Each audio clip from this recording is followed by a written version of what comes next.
오늘 전해드릴 사연은 김정은의 상태에 대해 잘 알 수 있는 사연이 될 것 같습니다. 오늘 사연을 전해주신 박미영 씨는 김정은의 전담 의료팀에 속해 그의 전담 간호사로서 일에 최선을 다했다고 하는데요. 하지만 그 과정에서 미영 씨는 의료가 아닌 다른 일에 휘말리게 되는 일이 빈번했고, 심지어는 김정은 측근들의 충격적인 작당 모의까지 목격하게 되었다고 합니다.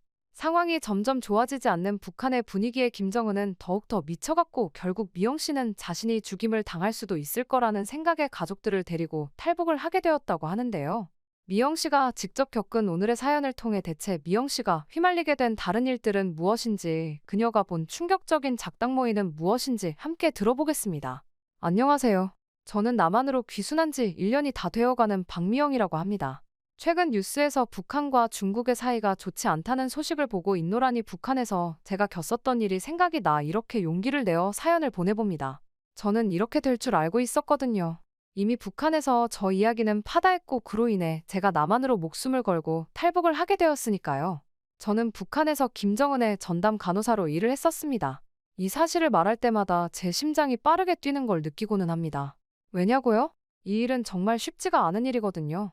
생각해보세요. 남한에서 윤석열 대통령의 전담 의료팀으로 일을 한다고 말이죠. 얼마나 큰일이겠어요? 게다가 북한은 민주주의가 아니잖아요. 조금의 실수라도 생기면 절대 용납이 될 수가 없습니다. 말 그대로 김정은은 최고 지도자이고 그의 말 한마디면 모두가 죽을 수도 있으니까요. 그래서 저는 매일 아침 눈을 뜰 때마다 두려움과 책임감을 느끼고 했습니다. 제가 이렇게까지 두려움을 느끼는 이유가 뭐냐고요? 물론 최고 지도자를 보살펴야 한다는 이유도 있지만 요즘 김정은의 건강 상태가 날이 갈수록 악화되고 있거든요. 과도한 음주와 흡연, 그리고 비만으로 인한 합병증들이 늘어가면서 김정은은 매일 같이 쓰러져 가고 있죠. 고혈압, 당뇨, 심장병. 제가 알고 있는 거의 모든 성인병이 그의 몸에 자리 잡은 것 같았습니다. 오늘 아침에도 그의 혈압을 체크했는데 그 수치가 위험할 정도로 높았어요. 180에 110? 이런 수치를 보면 제 손이 저절로 떨리곤 합니다. 그의 얼굴은 항상 붉은 빛을 띠고 있고 걸을 때마다 숨이 차다며 호소하고는 하죠. 그런 모습을 볼 때마다 저는 가슴이 철렁 내려앉는 것을 느끼고는 합니다. 지도자님, 건강에 각별히 신경 쓰셔야 합니다. 지금 상태에서는 식단 조절과 운동이 꼭 필요해요. 특히 지방과 염분이 많은 음식은 줄이시고 매일 30분 정도라도 가벼운 산책을 하시는 게 어떨까요? 저는 최대한 공손하고 조심스럽게 말했습니다. 떨리는 목소리를 부드럽게 하려 노력했지만 제 심장은 마구 뛰고 있었죠. 그의 반응이 어떨지 너무나 뻔히 알면서도 전문가로서 조언하지 않을 수 없었으니까요. 하지만 그의 반응은 예상대로였습니다. 아니, 어쩌면 예상보다 더 격렬했을지도 모르겠네요. 닥쳐. 내가 뭘 안다고 그래? 내가 누군지 몰라? 내가 바로 이 나라를 이끄는 위대한 영도자라고. 내 건강은 너희가 알아서 좋아지게 만들어야 할 거 아냐. 그리고 감히 나한테 뭘 하라 마라 하지 마. 죽고 싶은 거야? 예상했던 그의 분노 섞인 목소리에 저는 움찔했습니다. 그의 얼굴은 더욱 붉어졌고 목에 핏줄이 붉어져 나왔죠. 순간 그가 쓰러질까봐 겁이 날 정도였어요. 하지만 이내 마음을 다잡았습니다. 진정해, 미영아. 넌 전문가잖아. 내가 할 수 있는 건 최선을 다해 그의 건강을 돌보는 것뿐이야. 그러나 현실은 녹록지 않았습니다. 김정은의 건강을 낫게 해야 하는 동시에 그의 건강 상태를 숨기라는 압박 또한 점점 심해지고 있었거든요. 고위 간부들은 매일같이 저희를 불러 위원장의 건강 상태를 보고하라고 요구했습니다. 그들의 눈빛은 날카롭고 목소리에는 위협이 깔려있죠. 박미영 동무, 지도자님의 건강에 이상은 없겠지? 혹시라도 문제가 있다면 즉시 보고해야 해. 그리고 명심하게 이건 절대 기밀이라는 걸 말이야. 외부에 단 한마디라도 새어나가면. 알지? 간부들의 말끝에 숨겨진 위협을 느낄 때마다 저는 등골이 오싹해지고는 합니다. 이미 수백 번은 들은 말인데도 불구하고 털이 쭈뼛하고 서는 것만 같은 기분이 들곤 해요. 그들의 말은 보고는 해야 하지만 동시에 절대 외부에 새어나가서는 안 된다. 고 하는 거예요. 솔직히 쉽지 않은 일이죠. 저희가 보고를 조심스럽게 하고 비밀을 철저히 지킨다고 해도 이미 김정은 자체에서 몸이 좋지 않다는 신호들을 풍기고 있으니까요. 처음 보는 사람도 그를 보면 걱정을 할 수밖에 없는 상태이죠. 한숨이 나오지만 저는 또다시 마음을 다잡을 수밖에 없습니다. 제가 할 수 있는 건 없으니까요. 단지 명령에 따를 뿐이죠. 미영아, 내가 이 자리를 지켜야 해. 내가 아니면 누가 위원장님의 건강을 제대로 돌볼 수 있겠어? 이렇게 스스로를 다독이며 저는 또 다시 일을 하기 위해 돌아가고는 합니다. 그러던 어느 날 저는 우연히 충격적인 소식을 듣게 됐습니다. 중국에서 김정은의 건강에 대한 비밀 보고서가 작성되었다는 이야기였죠. 이 소식을 듣는 순간 제 온몸에 전율이 흘렀습니다. 어떻게 이런 일이? 누가 정보를 유출한 걸까? 의심과 두려움이 제 마음을 가득 채웠죠. 그리고 얼마 지나지 않아 저의 불안은 현실이 되었어요. 결국 김정은의 귀에 이 보고서의 소식이 들어가고 만 것이죠. 그 순간 저는 제 인생이 송두리째 흔들리는 것을 느꼈습니다. 그날의 기억은 아직도 생생합니다. 평소와 다름없이 아침 회진을 마치고 나오는데 갑자기 관저 전체가 술렁이기 시작했거든요. 경호원들이 분주히 움직이고 고위 간부들이 긴급히 소집되는 모습이 보였죠. 저는 본능적으로 뭔가 큰일이 벌어졌구나라고 직감했어요.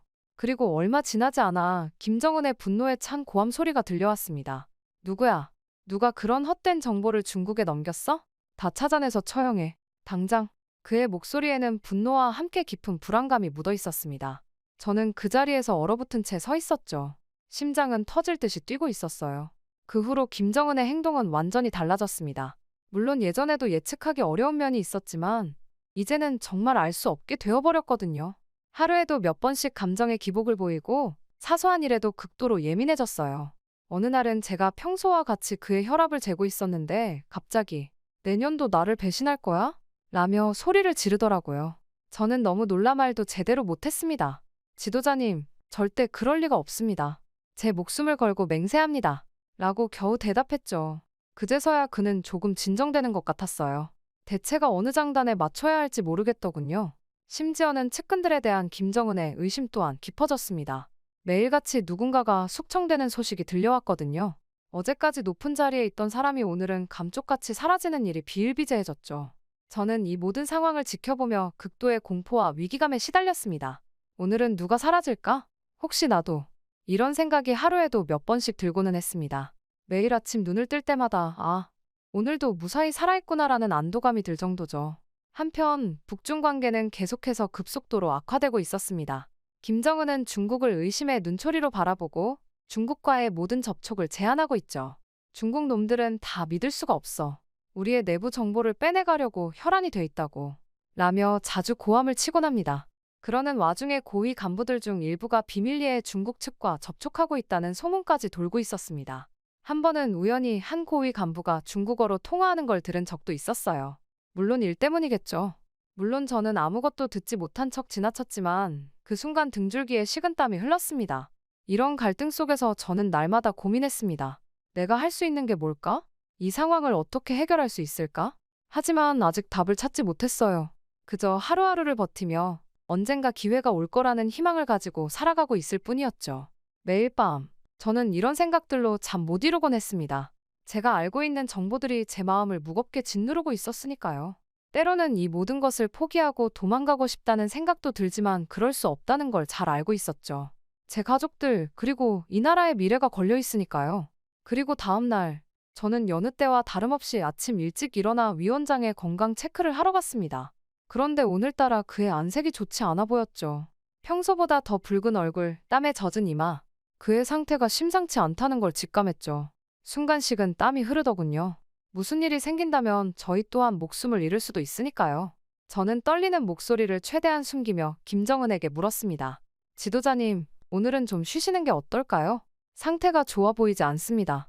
저는 조심스럽게 말을 꺼냈지만 하지만 그의 반응은 예상대로였어요. 시끄러워. 오늘 중요한 회의가 있다고. 내가 빠지면 무슨 일이 생길지 몰라? 빨리 약이나 내놔.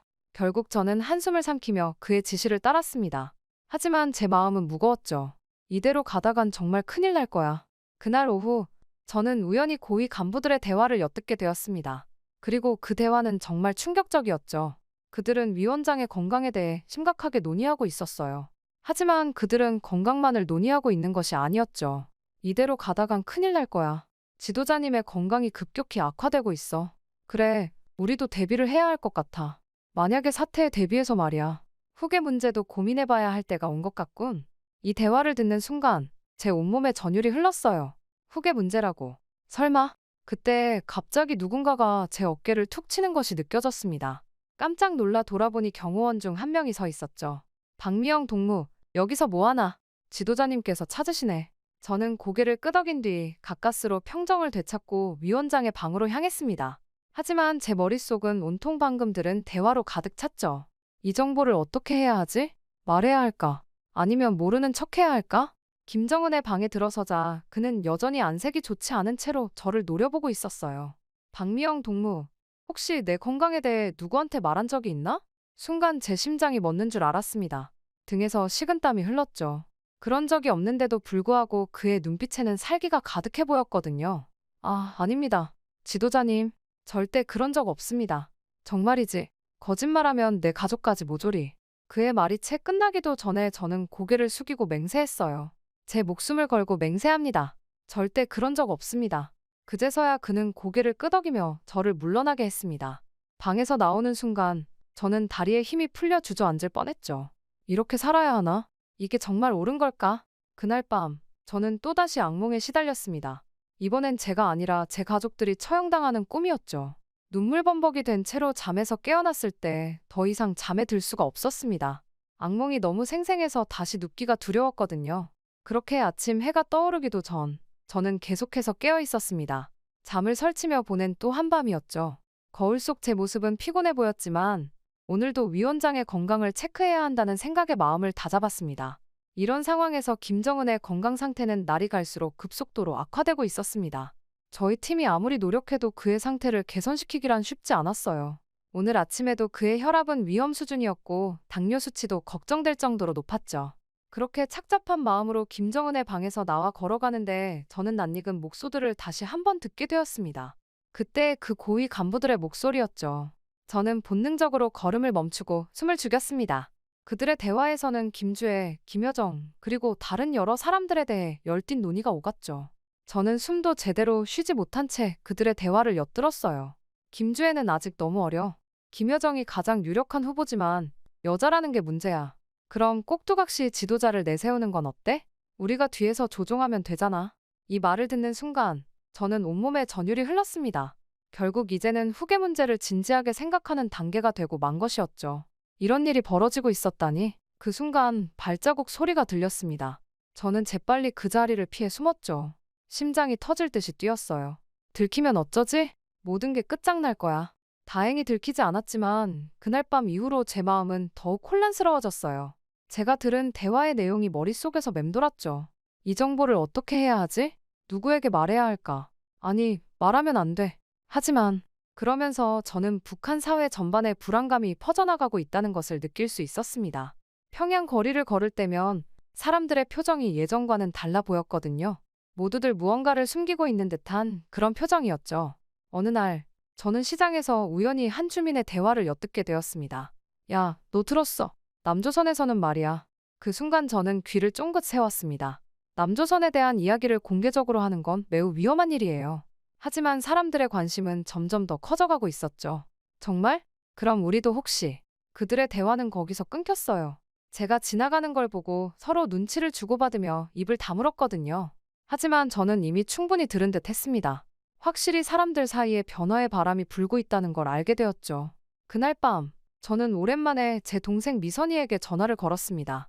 미선이는 평양 외곽에 살고 있는데 그 지역의 소식을 들으려 걸게 되었죠. 언니, 요즘 이상해. 사람들이 자주 모여서 뭔가 얘기하는 것 같은데 내가 가까이 가면 조용해져. 그리고 최근에는 탈북한 사람들도 늘어난 것 같아. 미선이의 말에 저는 가슴이 철렁 내려앉았습니다. 확실히 변화가 전국적으로 일어나고 있는 거야. 그리고 제가 보기에 김정은도 이 불안한 기운을 감지하고 있는 것 같았습니다. 그의 눈빛에서 평소와는 다른 초조함이 느껴졌거든요. 간부들과의 회의가 늘어났고 밤늦게까지 불이 꺼지지 않는 날이 잦아졌어요. 그러던 어느 날 저는 우연히 그의 독백을 듣게 되었습니다. 내가 없어지면 다 무너질 거야. 나는 절대 죽으면 안 돼.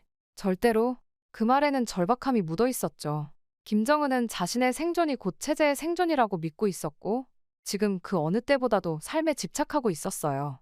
이런 상황 속에서 어느 날 저는 평소와 같이 그의 건강 상태를 체크하고 있었습니다.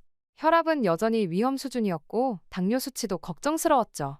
제가 이 상황을 브리핑하자 김정은은 벽을 치며 저에게 이야기했습니다. 미친년, 그게 지금 할 소리야? 내 몸 상태를 빨리 고치지 않으면 너와 내 가족 모두 처형당할 거야. 알겠어? 그의 말에는 분노뿐만 아니라 깊은 두려움도 묻어있는 것 같아 보였습니다. 자신의 건강 악화가 곧 권력의 상실로 이어질 수 있다는 공포가 그를 집어삼키고 있는 것 같았죠. 저는 그 자리에서 얼어붙고 말았습니다. 공포로 인해 온몸이 떨렸죠. 저런 협박을 받은 것이 한두 번이 아니지만 이번에는 진심인 것 같았거든요. 그의 위협적인 말에 저는 겨우 대답했습니다. 죄송합니다, 지도자님. 최선을 다해 모시겠습니다. 하지만 마음속으로는 다짐했어요. 이대로는 안 돼. 뭔가 조치를 취해야 해. 이후 저희는 미친 듯이 김정은의 건강 상태 호전을 위해 잠도 자지 못하고 매달렸습니다. 그리고 다행히 며칠 전부터 김정은의 건강 상태가 조금씩 호전되기 시작했어요. 혈압이 조금 안정되고 당뇨 수치도 약간 낮아졌죠. 이 변화로 인해 저의 긴장된 어깨에서 조금은 힘이 빠졌습니다. 오랜만에 깊은 숨을 내쉬며 드디어 좀 나아지는 건가? 라는 생각이 들었죠. 그날 아침, 저는 오랜만에 여유롭게 창밖을 바라보고 있었어요. 봄 기운이 느껴지는 따스한 햇살이 제 얼굴을 비추었죠. 문득 제 오랜 친구이자 동료 간호사인 수연이가 생각이 났습니다. 수연이와는 오랫동안 함께 일해왔는데 최근 들어 자주 만나지 못했거든요. 오늘은 수연이랑 점심이나 먹을까? 라는 생각으로 저는 그녀에게 연락을 해보았습니다. 하지만 수연이는 전화를 받지 않았습니다. 저는 바쁜가 보네. 라고 생각하며 병원으로 향했죠. 하지만 병원에 도착해서도 수연이를 볼 수 없었어요. 이상한 마음에 동료들에게 물어보았지만 아무도 수연이의 행방을 모른다고 했어요. 수연 씨요? 어제부터 안 보이던데. 동료의 말에 왠지 모를 불안감이 몰려왔습니다.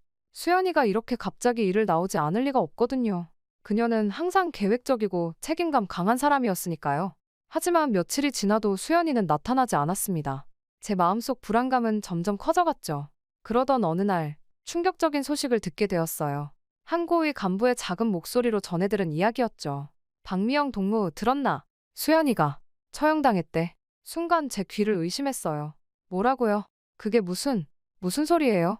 조용히 해. 한국 정보기관과 접촉했다는 혐의래. 어제 새벽에 조용히 처리했다더군.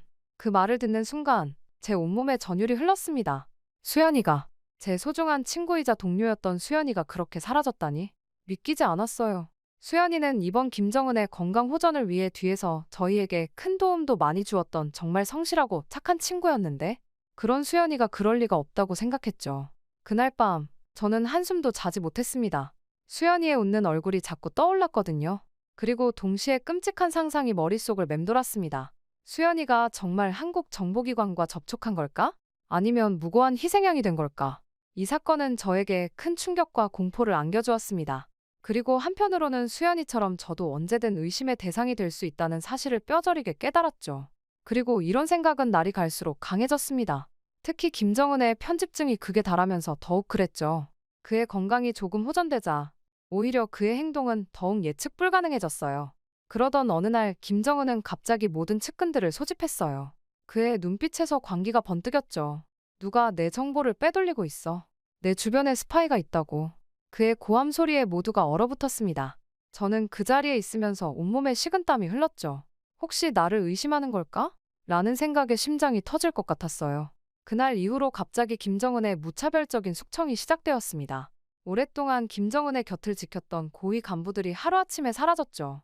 아침에 만났던 사람이 저녁에는 보이지 않는 일이 비일비재했어요. 이런 상황 속에서 저는 매일 밤 악몽에 시달렸어요. 꿈에서는 제가 처형당하는 장면, 제 가족들이 고통받는 장면이 반복됐죠. 땀에 젖은 채 깨어나면 한동안 현실과 꿈을 구분하지 못했어요. 그러던 어느 날 김정은의 표정이 평소와 달리 심각해 보였습니다. 그의 건강 상태를 체크하던 중 그가 갑자기 저를 노려보며 말했죠.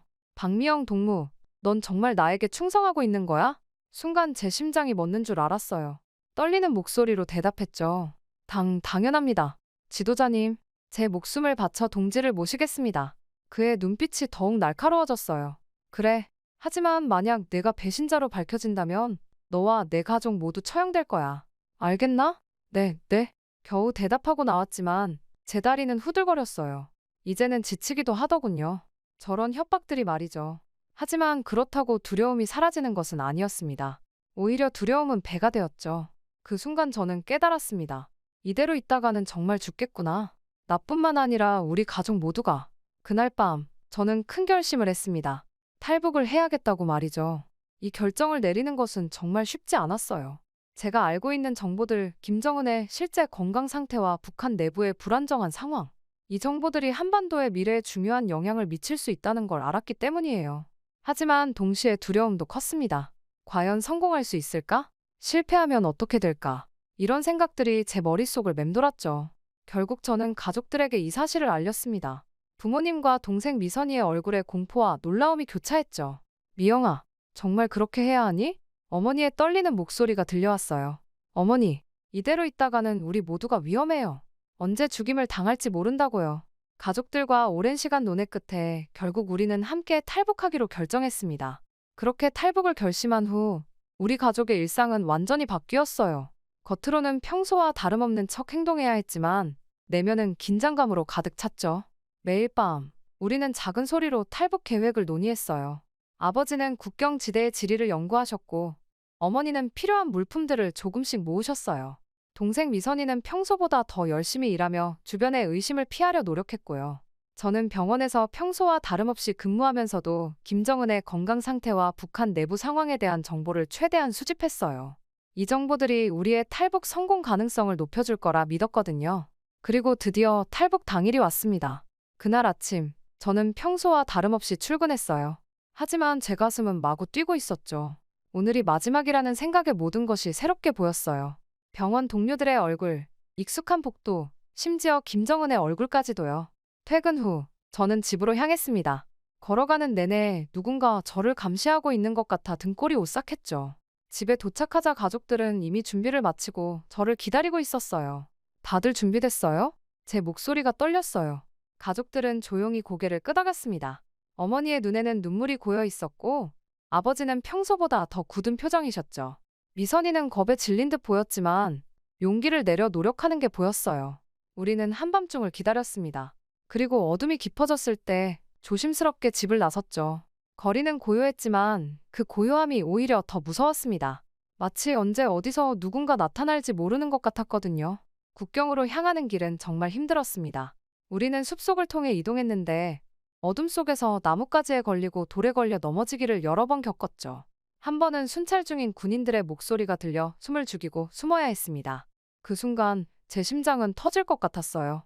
조금만 더 가면 돼. 저는 계속해서 중얼거렸습니다. 국경에 가까워질수록 긴장감은 더욱 고조됐어요. 강을 건너야 했는데 물살이 생각보다 거셌죠. 아버지가 먼저 물에 들어가셨어요. 괜찮아, 따라와. 아버지의 목소리에 힘을 얻어 우리도 물에 들어갔어요. 차가운 물이 몸을 감쌌어요. 옷이 무거워져 움직이기가 힘들었죠. 미선이가 물을 먹고 기침을 하자 우리 모두 숨을 죽였어요. 제발 들키지 말게 해주세요. 강을 건너는 동안 저는 계속해서 뒤를 돌아보았어요. 누군가 우리를 쫓아오고 있을까봐 두려웠거든요. 다행히 아무도 없었지만 그 공포는 계속되었죠. 마침내 우리는 강을 건넜습니다. 중국 땅을 밟는 순간 안도감과 동시에 새로운 두려움이 밀려왔어요. 이제 우리는 불법 체류자가 된 거예요. 하지만 뒤로 돌아갈 순 없었죠. 어떡하지? 이제 어디로 가야 하지? 미선이가 떨리는 목소리로 물었습니다. 저는 깊게 숨을 들이쉬고 대답했어요. 걱정 마. 내가 알아본 대로 움직이자. 우선은 이곳을 벗어나야 해. 우리는 밤새 걸었어요. 발은 아팠지만 멈출 수는 없었죠. 새벽이 되어서야 우리는 작은 마을에 도착했어요. 그곳에서 우리를 도와줄 사람을 만나기로 되어 있었거든요. 하지만 그 사람을 만나기 전 우리는 또 한 번의 위기를 맞았어요. 중국 경찰이 마을을 순찰하고 있었던 거예요. 우리는 급히 폐가에 숨어들었죠. 숨소리조차 내지 못한 채 경찰이 지나가기를 기다렸어요. 제발 가세요. 저는 마음속으로 빌었어요. 다행히 경찰은 우리를 발견하지 못했어요. 마침내 우리는 도와줄 사람을 만났습니다.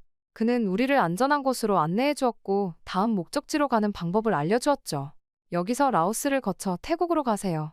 그곳에서 한국 대사관의 도움을 받을 수 있을 겁니다. 그의 말에 우리는 희망을 얻었어요. 그렇게 우리의 긴 여정이 시작되었습니다. 중국에서 라오스로, 라오스에서 태국으로. 매 순간이 위험과 긴장의 연속이었죠. 하지만 우리는 서로를 의지하며 힘을 냈어요. 마침내 우리는 태국에 도착했고 한국 대사관의 도움을 받아 안전하게 한국행 비행기에 올랐습니다. 비행기가 이륙하는 순간 저는 눈물을 흘렸어요. 안도감, 후회, 기쁨, 두려움, 복잡한 감정이 한꺼번에 밀려왔거든요. 우리가 해냈어요. 저는 가족들의 손을 꼭 잡았어요. 이제 우리 앞에는 새로운 삶이 기다리고 있어요. 하지만 동시에 제가 알고 있는 정보를 어떻게 활용해야 할지, 그리고 그 정보가 어떤 영향을 미칠지에 대한 책임감도 크게 느껴졌어요. 비행기 창밖으로 보이는 구름을 바라보며 저는 다짐했어요. 이제부터가 진짜 시작이야. 내가 아는 진실을 세상에 알리고 한반도의 평화에 기여할 거야. 새로운 삶과 새로운 도전을 향해 우리 가족의 비행기는 계속해서 남쪽으로 날아갔습니다.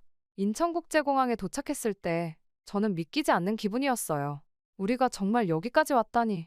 공항을 빠져나와 한국 땅을 밟는 순간 저희 가족 모두의 눈에 눈물이 고였어요. 자유의 공기를 마시는 것 같았죠. 하지만 안도감과 동시에 새로운 불안감도 밀려왔어요. 이제 어떻게 살아가야 하지? 우리가 이곳에 적응할 수 있을까? 이런 생각들이 머릿속을 채웠죠. 우리는 곧바로 국가정보원으로 안내되었어요. 그곳에서 우리는 긴 조사를 받았죠.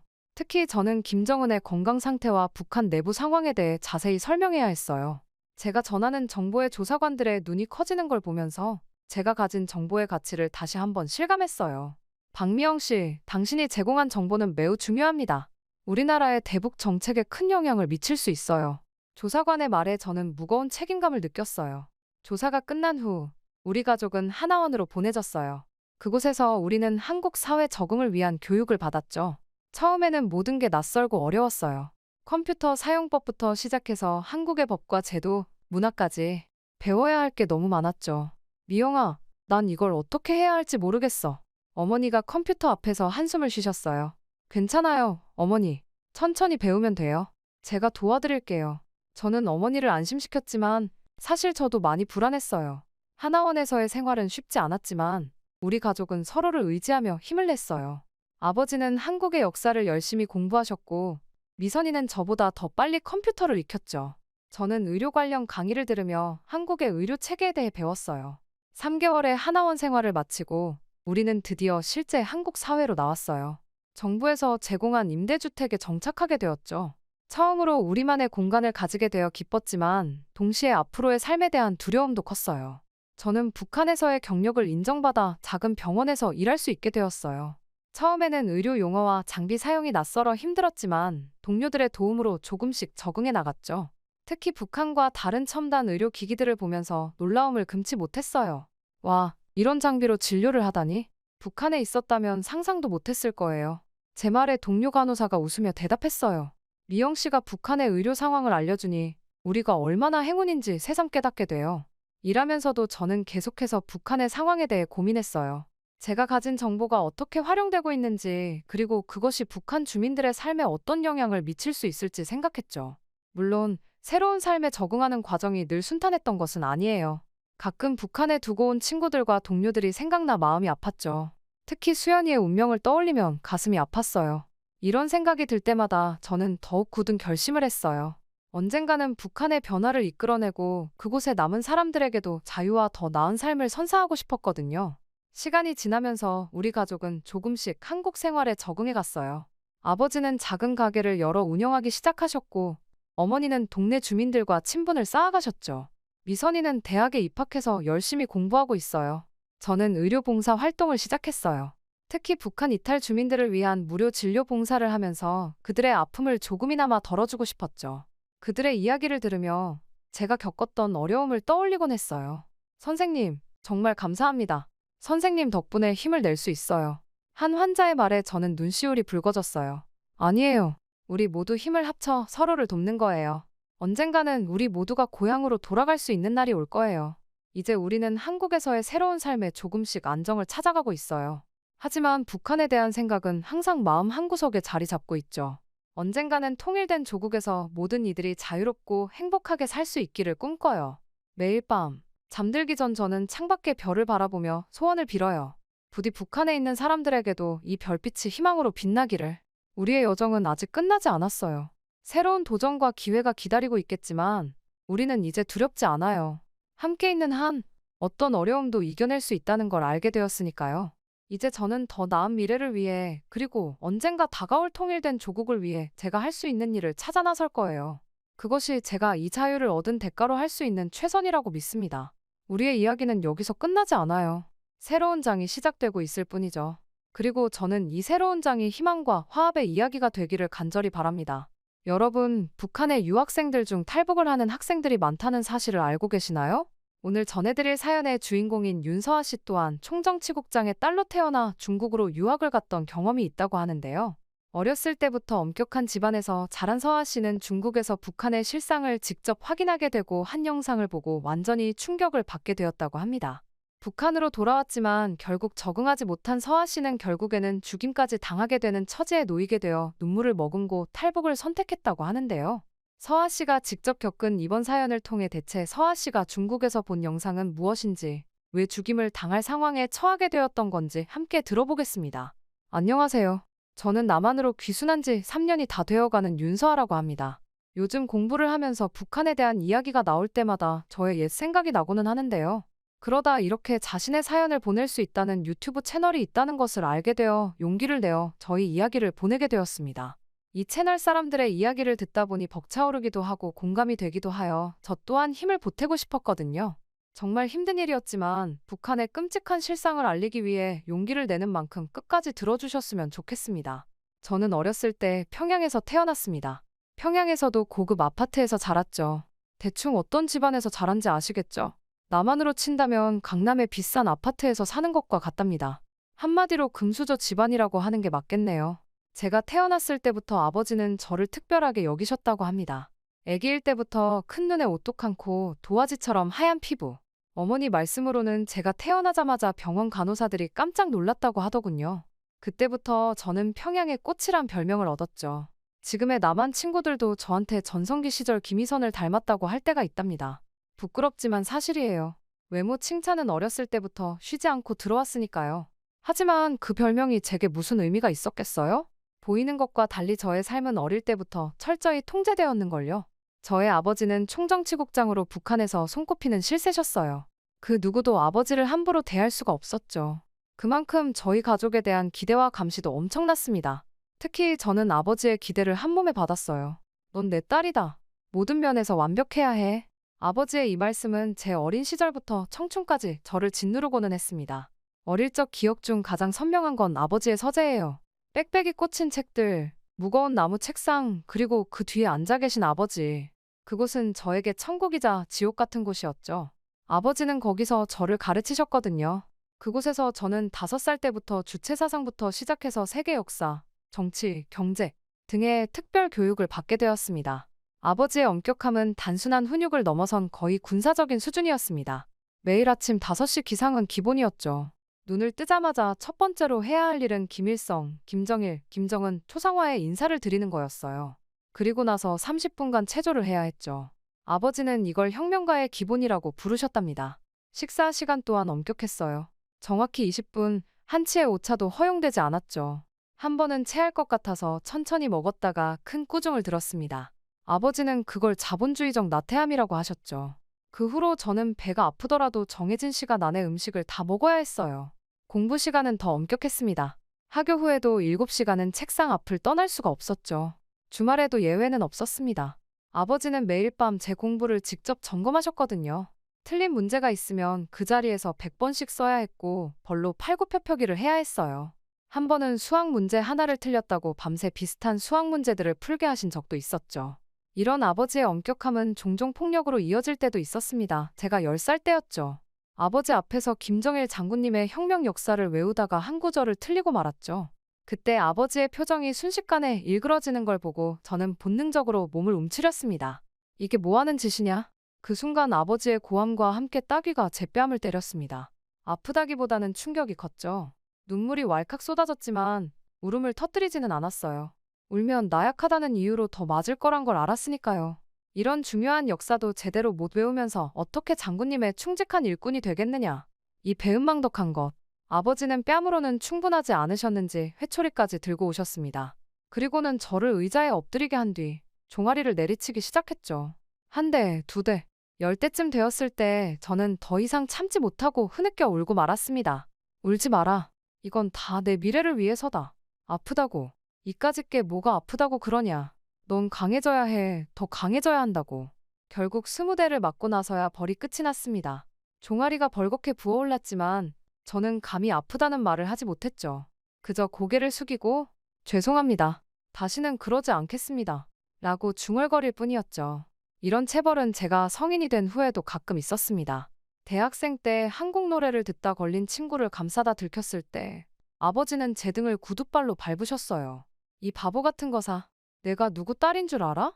이런 식으로 우리 가문을 망치려고 땅바닥에 엎드린 채 저는 그저 용서를 빌었습니다. 하지만 몸의 고통보다 더 아픈 건 마음이었죠. 왜 아버지는 저를 이해하려 하지 않으실까? 그 순간 처음으로 아버지에 대한 원망이 생겼어요. 하지만 그 감정조차 깊숙이 숨겨야만 했습니다. 제가 할 수 있는 것은 없었으니까요. 이런 폭력은 저를 더욱 단단하게 만들었습니다. 하지만 동시에 제 마음 한구석에 깊은 상처를 남겼죠. 겉으로는 강해 보였을지 몰라도 속으로는 점점 더 외롭고 공허해져 갔습니다. 물론 동시에 저는 평양 최고 엘리트의 특권을 누릴 수 있었어요. 좋은 집, 풍족한 음식, 최고의 교육. 하지만 그 모든 것이 제게는 감옥 같았습니다. 자유라고는 눈꽃만큼도 찾아볼 수가 없었죠. 그렇게 김일성종합대학에 입학했을 때 저는 이미 다른 학생들과는 다른 존재였습니다. 평양의 꽃이라는 별명은 여전했지만 이제는 그저 예쁜 얼굴만이 아니라 천재라는 수식어까지 따라붙었으니까요. 많은 사람들의 기대를 받고 선망의 눈초리도 받으며 입학을 했지만 그런 관심이 저를 행복하게 하진 않았어요. 오히려 더 큰 부담으로 다가왔죠. 대학을 졸업하고 나서 아버지는 제게 새로운 과제를 주셨습니다. 바로 베이징 유학이었죠. 처음에는 기뻤어요. 드디어 이 집에서 벗어날 수 있다는 생각에 가슴이 뛰었거든요. 하지만 곧 그것도 아버지의 결국 획 중 하나라는 걸 깨달았죠. 서아야, 내가 세계를 보고 와야 우리나라가 얼마나 위대한지 더 잘 알 수 있을 거다. 그리고 거기서 우리나라를 위해 할 수 있는 일을 찾아내거라. 이 말씀을 들으며 저는 또다시 무거운 짐을 짊어진 기분이 들었습니다. 하지만 한편으로는 설렘도 있었죠. 이것이 제 인생의 전환점이 될 거란 예감이 들었거든요. 그때는 몰랐지만 정말로 그 예감은 적중했어요. 베이징으로 떠나는 그 순간 제 인생은 완전히 다른 방향으로 흘러가기 시작했습니다. 베이징 서우두 국제공항에 발을 딛는 순간 저는 마치 다른 세상에 온 것 같은 기분이 들었습니다. 거대하고 현대적인 공항 터미널, 수많은 외국인들, 그리고 도처에 넘쳐나는 화려한 광고들. 모든 것이 제가 알던 세상과는 달랐죠. 입을 벌리고 멈춰서서 공항을 구경하기 바빴습니다. 어서 오세요, 윤동지. 순간 저를 마중 나온 북한 대사관 직원의 목소리에 정신을 차렸습니다. 그의 눈빛에서 경계심을 읽을 수 있었죠. 아마도 제가 이 새로운 환경에 너무 매료되지 않기를 바라는 듯해 보였거든요. 중국에서의 생활은 첫날부터 문화 충격의 연속이었습니다.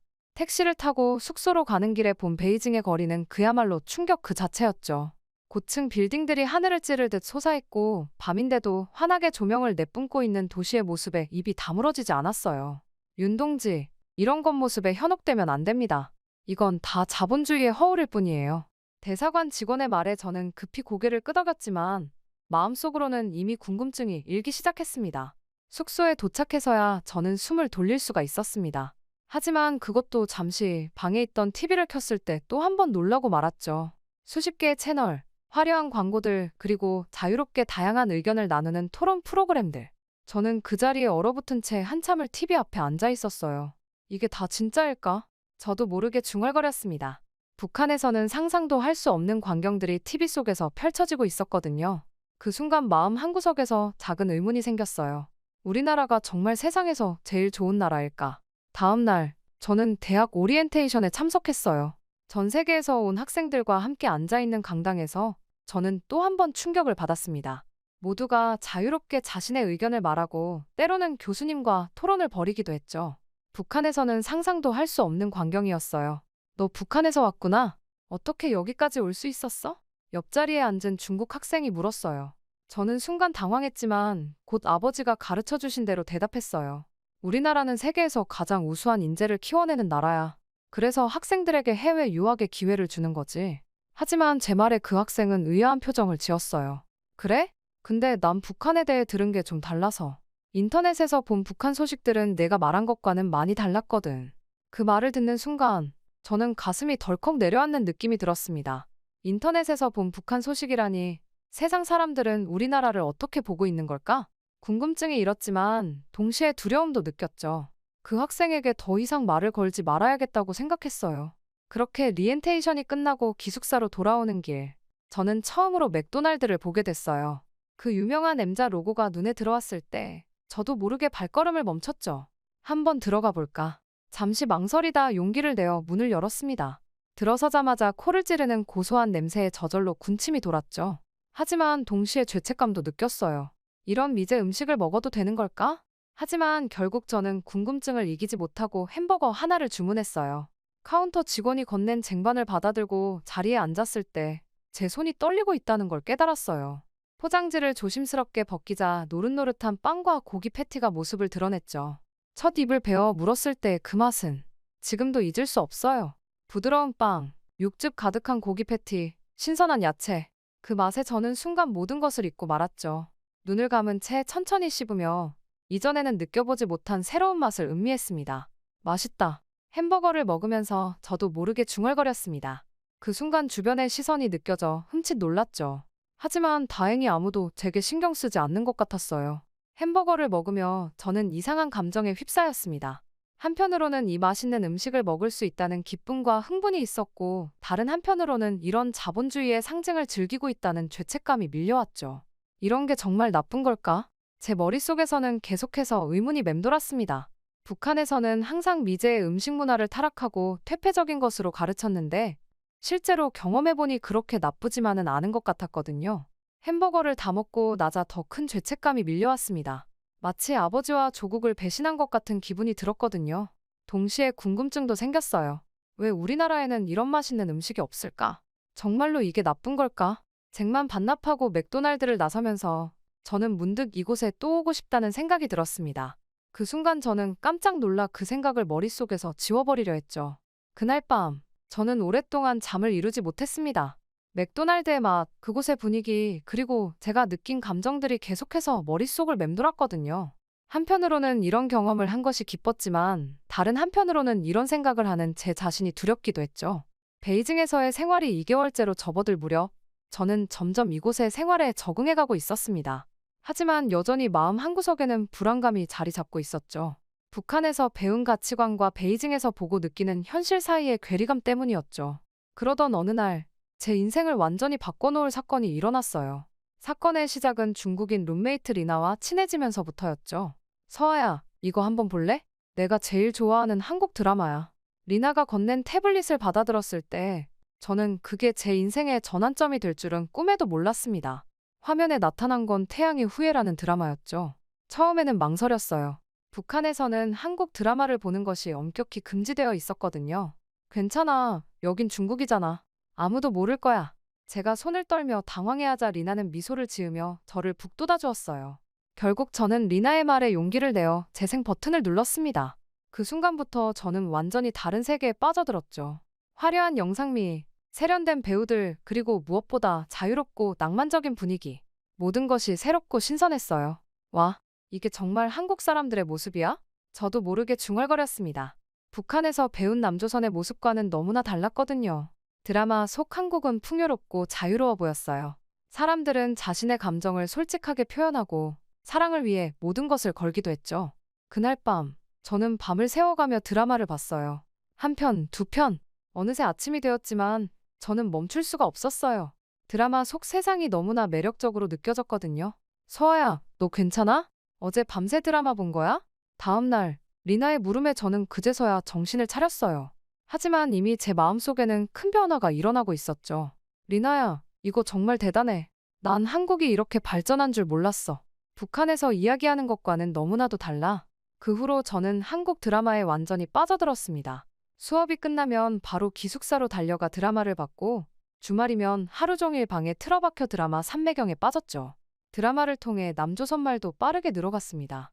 처음에는 이해가 안 가는 표현들도 있었는데 드라마를 계속 보다 보니 남조선의 문화와 함께 남조선 특유의 표현들도 익숙해졌어요. 남조선 말의 억양과 표현들은 항상 괴뢰말투라며 절대 써서는 안 된다고 했지만 제게는 새롭고 신선하게 다가왔어요. 그러던 어느 날 드라마에서 본 한국 패션을 따라 해보고 싶다는 생각이 들었습니다. 그래서 저는 리나와 함께 쇼핑몰에 가서 옷을 사고 화장품도 샀죠. 거울 속에 비친 제 모습은 마치 다른 사람 같아 보였습니다. 서아야, 너 정말 예뻐. 마치 한국 연예인 같아. 리나의 말에 저는 얼굴이 붉어졌습니다. 처음으로 제 외모에 자신감을 느꼈죠. 북한에서는 항상 검소하고 단정한 모습만을 강요받았는데 이렇게 화려하고 세련된 모습에 제 자신을 보니 신기하기도 하고 즐겁기도 했어요. 하지만 이런 변화가 늘 즐겁기만 한 건 아니었습니다. 가끔은 북한에 있는 가족들 생각에 가슴이 아팠죠. 특히 아버지를 생각하면 죄책감이 밀려왔어요. 아버지가 나를 보시면 뭐라고 하실까? 이런 생각이 들 때마다 저는 혼란스러웠지만 이미 저는 돌아갈 수 없는 강을 건너고 있었죠. 한류의 매력은 저를 점점 더 깊이 빠져들게 만들었고 그 과정에서 저는 조금씩 변해가고 있었습니다. 베이징에서의 1년이 끝나고 저는 북한으로 돌아왔습니다. 공항에 발을 딛는 순간 마치 시간 여행을 한 것 같은 기분이 들었죠. 모든 것이 그대로였지만 제 눈에는 너무나 다르게 보였어요. 소아야, 잘 다녀왔니? 아버지의 목소리에 저는 흠칫 놀랐어요. 아버지의 눈빛은 여전히 날카로웠죠. 마치 제 마음속을 들여다보려는 듯한 그 눈빛에 저는 본능적으로 고개를 숙였습니다. 네, 아버지. 많이 배우고 왔습니다. 귀국 직후 저는 바로 생활총화와 사상교육에 참석해야 했습니다. 당에서 파견된 간부가 우리 유학생들을 모아놓고 교육을 시작했죠. 동무들, 자본주의 사회의 퇴폐적인 문화에 물들지 않았는지 각자 비판과 자아 비판을 해야 합니다. 우리의 위대한 사상을 지키기 위해 끊임없이 투쟁해야 합니다. 간부의 말을 들으며 저는 속으로 한숨을 쉬었습니다. 예전에는 이런 말들이 당연하게 들렸는데 이제는 왠지 모르게 거부감이 들었거든요. 윤서아 동무, 자본주의 사회에서 어떤 유혹을 받았는지 솔직히 말해보시오. 갑자기 제 이름이 불리자 저는 흠칫 놀랐습니다. 순간 베이징에서의 경험들이 스쳐 지나갔죠. 맥도날드, 한국 드라마, 자유로운 대학 생활. 하지만 이런 걸 말할 순 없었어요. 네, 저는 자본주의의 물질적 유혹을 받았지만 우리의 위대한 주체 사상으로 그것을 이겨냈습니다. 순간 거짓말을 하는 제 자신이 정말 싫었어요. 하지만 이렇게라도 해야 했죠. 간부는 만족스러운 듯 고개를 끄덕였지만 저는 속으로는 당장이라도 울고 싶었습니다. 교육이 계속될수록 제 마음속 반감은 커져만 갔습니다. 왜 우리는 이렇게 살아야 하지? 다른 나라 사람들은 자유롭게 살고 있는데? 이런 생각이 계속 들었지만 겉으로는 열심히 필기를 하고 고개를 끄덕이는 척해야 했죠. 사흘간의 집중 교육이 끝나고 집에 돌아왔을 때 저는 완전히 지쳐 있었습니다. 육체적으로도 힘들었지만 정신적으로 더 큰 피로감을 느꼈죠. 이제 다시 이 삶으로 돌아가야 한다는 생각에 가슴이 답답해졌어요. 그날 밤 몰래 꺼내본 베이징에서의 사진들. 그 속에서 활짝 웃고 있는 제 모습을 보며 눈물이 났습니다. 자유롭고 행복했던 그때로 돌아가고 싶다는 생각이 간절했죠. 하지만 현실은 냉혹했어요. 이제 저는 다시 모범적인 간부의 딸로 살아가야 했죠. 그러나 제 마음속에는 이미 돌이킬 수 없는 변화가 일어나고 있었습니다. 북한 체제에 대한 의구심, 그리고 자유에 대한 갈망. 이런 감정들이 제 안에서 점점 커져가고 있었거든요. 그러던 어느 날 우연히 저는 장마당에서 USB를 파는 것을 보게 됐어요. 그 USB에는 한국 드라마가 들어있다는 소문이 돌고 있었죠. 저는 망설였습니다. 이건 명백한 불법이었고 들키면 큰일 날 수 있다는 걸 알고 있었으니까요. 하지만 결국 저는 그 USB를 사고 말았습니다. 그리고 그날 밤 문을 꼭 잠그고 이어폰을 끼고 드라마를 봤죠. 오랜만에 보는 한국 드라마에 저는 또다시 빠져들었어요. 그 순간만큼은 제가 다시 베이징에 있는 것 같았죠. 이렇게 시작된 저희 은밀한 한류 사랑은 점점 더 깊어져만 갔습니다. 낮에는 모범적인 간부의 딸로 행동하고 밤에는 몰래 한국 드라마를 보는 이중생활. 이런 생활이 계속되면서 저는 점점 더 큰 스트레스를 받게 되었어요. 북한이 더 이상 예전처럼 보이지가 않았고 점점 더 자유를 갈망하게 되었거든요. 그날 밤부터 저희 은밀한 한류 생활이 시작됐어요. 밤마다 이불 속에서 작은 노트북으로 한국 드라마를 봤죠. 소리를 최대한 줄이고 항상 주위를 경계하면서요. 드라마를 볼 때마다 죄책감과 두려움이 몰려왔지만 동시에 말로 표현할 수 없는 해방감도 느꼈어요. 이게 정말 잘못된 일일까? 가끔 이런 의문이 들었어요. 드라마 속 자유롭고 행복해 보이는 사람들의 모습은 제가 알던 썩어빠진 자본주의 사회의 모습과는 너무나 달랐거든요. 하지만 이런 비밀스러운 생활은 오래가지 못했어요. 어느 날 제 절친한 친구 수연이가 우연히 제가 드라마를 보는 걸 발견했거든요. 요즘 제 상태가 좋아 보이지 않아 걱정이 되어 저희 집을 방문한 것이었죠. 상상도 못한 수연이의 방문에 저는 깜짝 놀라고 말았죠. 서아야, 이게 뭐야? 수연이의 눈에는 놀람과 두려움이 가득했어요. 저는 두려움에 몸을 떨며 완전히 얼어붙었습니다. 수연이에게 모든 걸 설명하려 했지만 그녀는 제 말을 끝까지 듣지 않았어요. 그리고 며칠 후 최악의 상황이 벌어졌죠. 갑자기 아버지가 절 서재로 부르셨어요. 들어가자마자 아버지의 분노에 찬 눈빛을 마주치게 되었죠. 도대체 이게 무슨 짓이냐? 내가 어떤 위험한 짓을 저질렀는지 알기나 하느냐? 아버지의 고함에 저는 몸을 움츠렸습니다. 수연이가 아버지께 제 비밀을 알렸다는 걸 직감적으로 알았습니다. 알고 보니 수연이는 이제껏 아버지의 스파이 노릇을 하고 있었더군요. 제 친구이면서 저희 일거수일투족을 아버지께 다 알리고 있었던 거죠. 배신감과 허탈함에 눈물이 날 것만 같았습니다. 아버지, 저는 말을 제대로 잇지 못하는 저를 아버지는 매서운 눈으로 노려보셨어요. 이건 단순한 말썽이 아니다. 내 행동은 우리 체제에 대한 배신이야. 내가 정치범 수용소로 보내질지도 모른다는 걸 알려주러 널 불렀다. 그 말에 저는 온몸이 얼어붙는 것 같았습니다. 정치범 수용소라니 그곳에 대해 들었던 소문들이 주마등처럼 스쳐 지나갔죠. 하지만 아버지, 저는 그저 입 닥쳐. 아버지의 고함에 저는 말을 멈췄습니다. 넌 내 딸이기 전에 이 나라의 국민이야. 내가 지은 죄는 용서받을 수 없다. 죄값을 치르도록 해라. 그 순간 제 마음속에서 무언가가 툭 하고 끊어지는 걸 느꼈습니다. 평생 아버지의 인정을 받기 위해 노력했던 제 모습이 무의미하게 느껴졌죠. 동시에 처음으로 아버지에 대한 분노가 솟구쳤어요. 그럼 차라리 보내세요. 저는 제가 뭘 잘못했는지 모르겠어요. 난 그저 다른 세상을 보고 싶었을 뿐이에요. 제 말에 아버지는 충격받은 듯 뒤로 물러섰습니다. 한 번도 대든 적이 없는 딸이 소리까지 쳤다는 사실에 적잖이 당황을 하신 듯 했죠. 저 역시 제가 한 말에 놀랐지만 동시에 이상한 해방감을 느꼈습니다. 처음으로 제 진심을 말했다는 느낌이 들었거든요. 아버지와의 격렬한 대립 이후 저는 결국 완전한 외출금지 상태에 놓였어요. 제 방은 24시간 감시하에 있었고 외출은 철저히 금지됐죠. 그런 와중에 우연히 아버지와 다른 고위 간부의 전화통화를 엿듣게 되었습니다. 윤 동지, 따님의 일은 정말 유감이오. 하지만 이대로 두면 우리 모두가 위험해질 수 있어. 알고 있습니다. 제가 직접 해결하겠습니다. 좋소. 정치범 수용소로 보내는 게 가장 확실할 거요. 만약 일이 더 커진다면 더 극단적인 조치도 필요할 수 있어. 알겠소. 네, 명심하겠습니다. 그 대화를 듣는 순간 저는 온몸이 얼어붙는 것 같았습니다. 아버지가 저를 정치범 수용소로 보내려 한다는 사실도 충격적이었지만 더 큰 충격은 극단적인 조치라는 말이었죠. 그들이 말하는 극단적인 조치가 무엇인지 짐작할 수 있었어요. 결국 그날 밤 저는 한숨도 자지 못했습니다.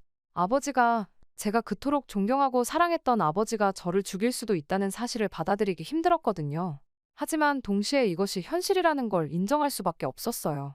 다음 날 아침 저는 결심했어요. 탈북을 하기로 한 거죠. 이제 이곳에 더 이상 머물 수 없다는 걸 깨달았어요. 제 목숨이 위험했고 그 위험은 다름 아닌 제 아버지로부터 온 것이었으니까요. 계획을 세우는 데에는 일주일이 넘게 걸렸어요. 가장 큰 문제는 24시간 감시를 피하는 것이었죠. 하지만 다행히도 경비병들의 교대 시간에 잠깐의 틈이 있다는 걸 알아낼 수 있었습니다. 그리고 마침내 탈출의 날이 왔어요. 한밤중 저는 조용히 방을 빠져나왔습니다. 심장이 터질 것 같았지만 꾹 참고 앞으로 나아갔죠. 담을 넘어 바깥 세상으로 나왔을 때 처음으로 자유의 공기를 마신 것 같았어요. 하지만 그때였어요. 갑자기 누군가가 제 팔을 잡았어요. 서하동무, 어디 가십니까? 돌아보니 아버지의 경비병 중 한 명이었어요. 순간 모든 게 끝났다고 생각했죠. 하지만 그때 예상치 못한 일이 벌어졌어요. 빨리 가세요. 전 못 본 척할 테니. 저를 빤히 바라보던 경비병이 제 팔을 놔주더니 보내주는 것이 아니겠어요? 경비병의 말에 저는 놀라 굳어버렸습니다. 그는 그런 제 눈을 똑바로 보며 말했죠. 저도 동무 같은 딸이 있어요. 저 또한 윤 동지를 응원합니다. 어서 가세요. 시간이 없습니다. 저는 감사의 인사도 제대로 못하고 그 자리를 벗어났습니다. 그렇게 저희 위험천만한 탈북 여정이 시작됐죠. 국경으로 향하는 길은 정말 힘들었습니다. 숨어 다니고 때로는 뇌물을 써가며 조금씩 전진했죠. 매 순간이 두려움의 연속이었어요. 들킬까봐 다시 잡혀갈까봐 떨었죠. 마침내 두만강에 도착했을 때 저는 잠시 망설였습니다. 강 건너 중국이 보였죠. 자유가 눈앞에 있었지만 동시에 제가 알던 모든 것을 뒤로하고 떠나야 한다는 사실이 가슴을 아프게 했어요. 아버지, 어머니, 정말 죄송해요. 하지만 이제 돌아갈 수 없어요. 저는 눈물을 흘리며 중얼거렸습니다. 그리고 바로 강물에 몸을 던졌죠. 차가운 물살을 헤치며 저는 새로운 삶을 향해 헤엄쳐 갔어요. 이제 돌이킬 수 없는 선택을 한 것이죠. 하지만 그 선택은 제 생존을 위한, 그리고 자유를 위한 유일한 길이었습니다. 두만강을 건너는 순간은 제 인생에서 가장 긴장되고 두려운 시간이었습니다. 차가운 물살은 제 몸을 얼어붙게 만들었고 언제 북한 경비병들에게 발각될지 모른다는 공포가 저를 짓눌렀죠. 하지만 뒤돌아갈 수는 없었어요. 앞으로 나아가는 것만이 살 수 있는 유일한 길이었으니까요. 그렇게 간신히 중국 땅을 밟았을 때 저는 안도의 한숨을 내쉬었어요. 하지만 그것도 잠시, 이제부터가 진짜 시작이라는 걸 깨달았죠. 중국에서 탈북자로 살아가는 것 역시 위험천만한 일이라는 걸 알고 있었거든요. 처음 며칠은 숲속에 숨어 지냈습니다. 추위와 배고픔, 그리고 끊임없는 불안감에 시달렸죠. 하지만 다행히도 탈북자들을 돕는 비밀 조직과 연락이 닿았어요. 그들의 도움으로 안전한 은신처로 이동할 수 있었죠. 은신처에서 저는 처음으로 다른 탈북자들을 만났어요. 그들의 이야기를 들으며 제가 겪은 고통이 저 혼자만의 것이 아니었다는 걸 깨달았죠. 우리는 서로를 위로하고 격려하며 힘든 시간을 견뎌냈어요. 참으로 용감하구나. 내가 여기까지 오는데 얼마나 큰 용기가 필요했을지 알아. 한 언니의 말에 저는 눈물을 흘렸습니다. 처음으로 제 선택이 옳았다는 확신이 들었거든요. 하지만 중국에서의 생활은 결코 쉽지 않았어요. 언제 공안에 잡힐지 모른다는 두려움 속에서 살아야 했고 불법 체류자로서 정당한 대우를 받지 못했죠. 그래도 자유롭게 살 수 있다는 사실만으로도 감사했어요. 몇 달이 지나고 저는 한국행을 결심했습니다. 중국에서의 삶도 위험하다는 걸 알았고 더 나은 미래를 꿈꾸고 싶었거든요. 하지만 그 과정 역시 험난했어요. 그렇게 다른 사람들과 함께 라오스를 건너 태국으로 가는 길은 중국으로 왔을 때보다도 힘들었습니다. 솔직히 왜 탈북을 했을까 후회했을 정도로 힘들었죠.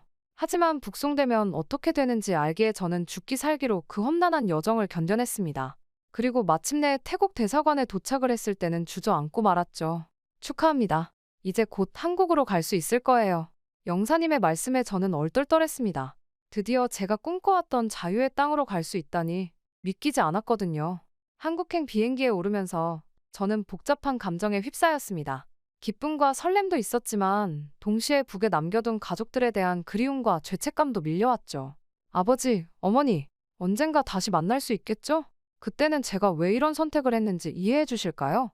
비행기 창밖으로 보이는 구름을 바라보며 저는 조용히 눈물을 흘렸습니다. 이제 새로운 삶이 시작된다는 기대와 두려움이 교차했지만 한 가지 확실한 건 이 선택을 후회하지 않는다는 거였어요. 한국에 도착해 처음 밟은 인천공항의 땅을 저는 평생 잊지 못할 거예요.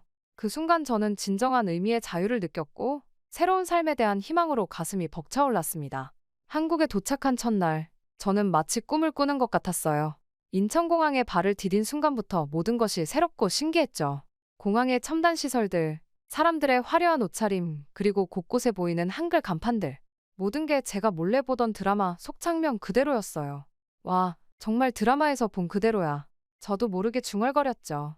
서울로 향하는 길에는 창밖으로 보이는 풍경에 눈을 떼지 못했습니다.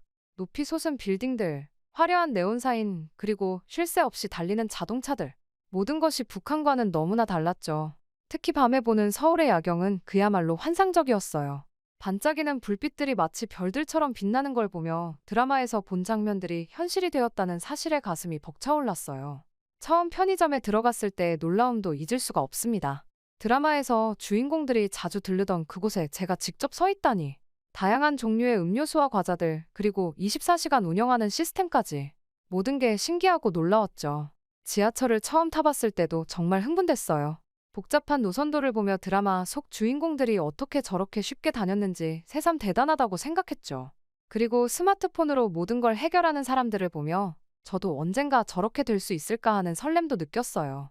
한강공원에서 처음으로 치맥을 즐겼을 때는 마치 제가 드라마 속 주인공이 된 것 같았습니다.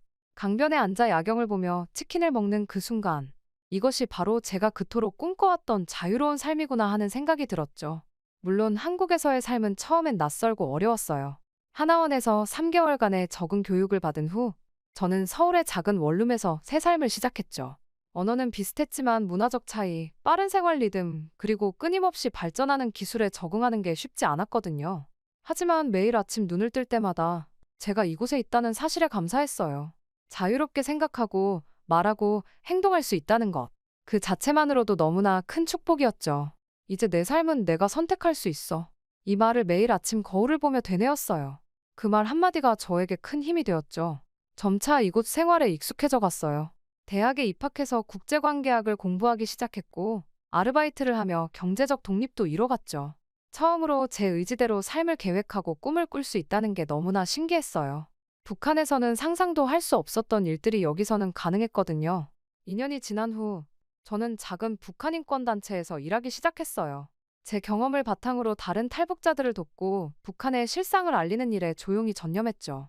이 일을 하면서 제가 받은 자유와 기회를 다른 이들과 나눌 수 있다는 사실에 깊은 보람을 느꼈어요. 물론 힘든 순간도 많았어요. 북에 두고 온 가족들 생각에 잠 못 이룬 날도 많았고, 이방인 취급을 받을 때면 서러웠죠. 하지만 그럴 때마다 제가 왜 이 길을 선택했는지 되새기며 앞으로 나아갔어요. 그리고 이런 어려움조차도 자유롭게 극복해 나갈 수 있다는 사실에 감사했죠. 지금은 작지만 의미 있는 삶을 살고 있다고 생각해요. 매일 밤, 잠들기 전 오늘 하루 감사한 일들을 떠올려 봐요. 따뜻한 집, 풍성한 식탁, 좋은 친구들, 그리고 무엇보다 자유. 이 모든 것들이 얼마나 소중한지 절대 잊지 않으려 해요. 언젠가 통일이 되면 북에 있는 가족들을 만날 수 있길 간절히 바라고 있어요. 그때까지 저는 이곳에서 제가 할 수 있는 일들을 하나씩 해나가려 합니다. 그리고 매 순간 이 땅에서 살아갈 수 있음에 감사하며 제게 주어진 기회를 헛되이 하지 않겠다고 다짐해요.